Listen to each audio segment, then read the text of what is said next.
A single electron in an atom can be in New York and Tokyo at the same time, not metaphorically, but as a literal prediction of our best tested physical theory. And when we try to pin down what it's doing, nature itself pushes back and says, you cannot know everything at once. In everyday life, objects have positions and velocities that feel definite. Your coffee mug is on the table, not smeared across the kitchen. But at the quantum scale, particles don't come with sharp labels like here or there until we force them to. Instead, they live in superpositions.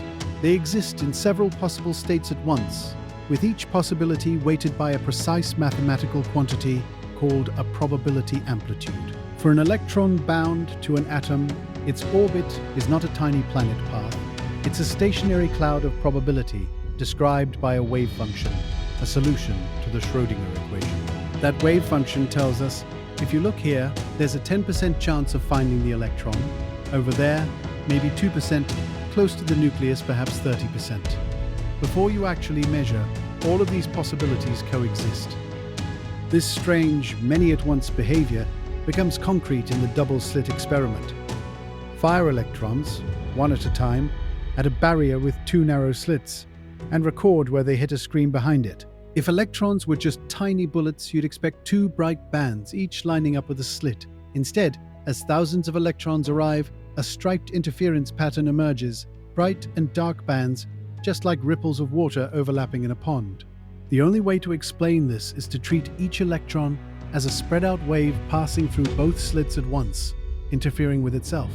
But when it hits the screen, you never see half an electron.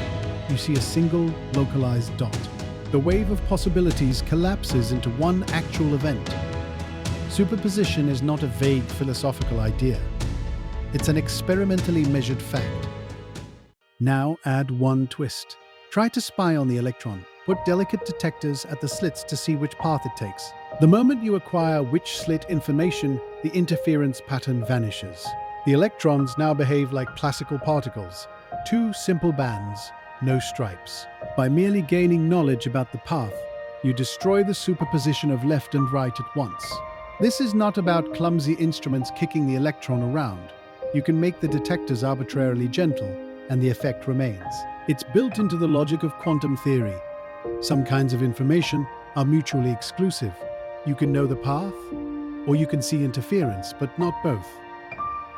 This brings us to Werner Heisenberg's uncertainty principle.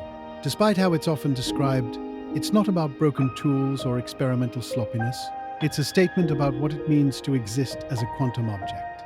Position and momentum, where something is, and how fast and in what direction it moves, are what physicists call conjugate variables. Quantum mechanics tells us that the product of their uncertainties can never be smaller than a specific constant. Planck's reduced constant, E divided by 2. Numerically, that's about 5.3 times 10 to the minus 35 joule seconds. If you squeeze the uncertainty in position down, try to trap an electron in a region only a billionth of a meter wide. Its momentum distribution must spread out. Its future motion becomes wildly uncertain. The more tightly you try to nail down one property, the more the other escapes your grip. For electrons and atoms, these uncertainties are enormous compared to their size, so the fuzziness dominates their behavior. But for large objects, like a grain of sand or a human being, the same principle technically still applies. It's just that O is so tiny that the corresponding blurring is smaller than anything we could ever detect. Your car's position and speed are not truly exact, but the fundamental quantum wiggle room is far less than the width of a proton, so classical physics emerges as an excellent approximation. Superposition and uncertainty are not bugs of the theory. They are the operating system of the universe at small scales.